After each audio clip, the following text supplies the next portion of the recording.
Hi, this is Brian Tolman. I'm the creator and developer of bPlanner.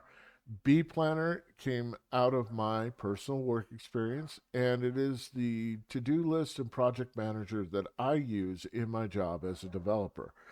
I work a lot with WordPress, so I know there is a need for a project manager that works within WordPress. That being said, let's get right to it.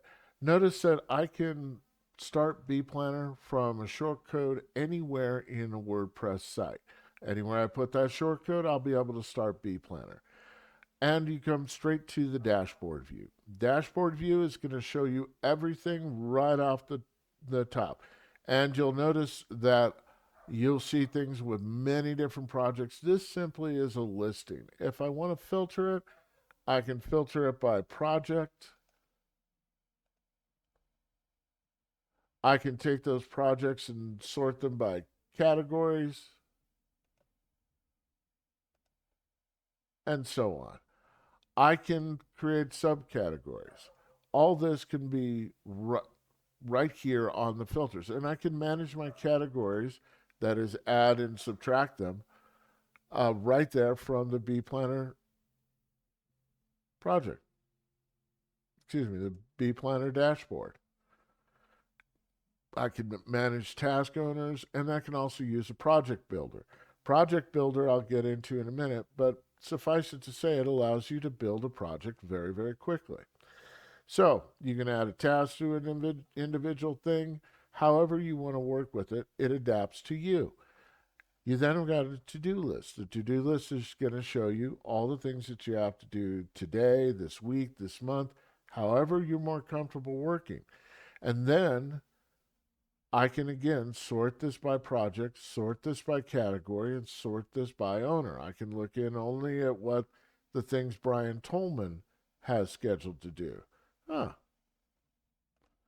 And then clear it, and it goes back and it shows everything. And if I want to edit something, I can click here on edit and assign it to an owner.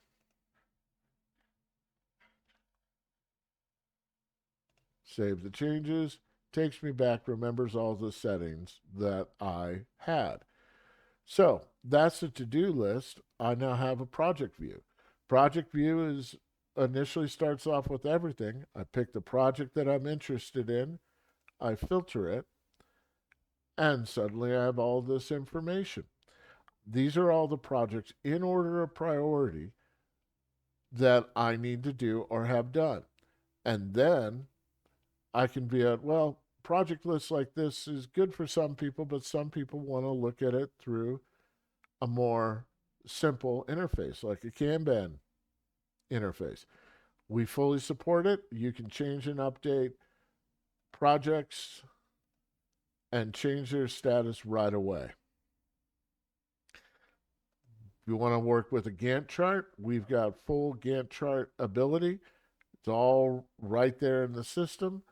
And I have the ability to do some data analytics and pull up information about it in terms of a report. If I need to report to someone, here's my very simple, very basic report. But what if I want to do something more complex, like a statement of work? Not a problem. The site submits this statement of work and to an AI, the AI goes over it, and now you've got a statement of work. If you want to submit the whole project to an AI, it will then give you suggestions, questions, and other things that you can add to it. It does not automatically add anything, but you can go through the list of all the suggestions and questions and missteps and add what you want. And then if you want to take and add that to a CSV file that you have to give to someone else on the status, no problem. Because we can export CSV, you have the ability to create reports quickly. So that's the briefest of overviews of bPlanner. I encourage you to sign up for the beta and take a look at the project and see if it meets your needs. I'd love to hear your feedback on both suggestions as well as bugs. Thanks.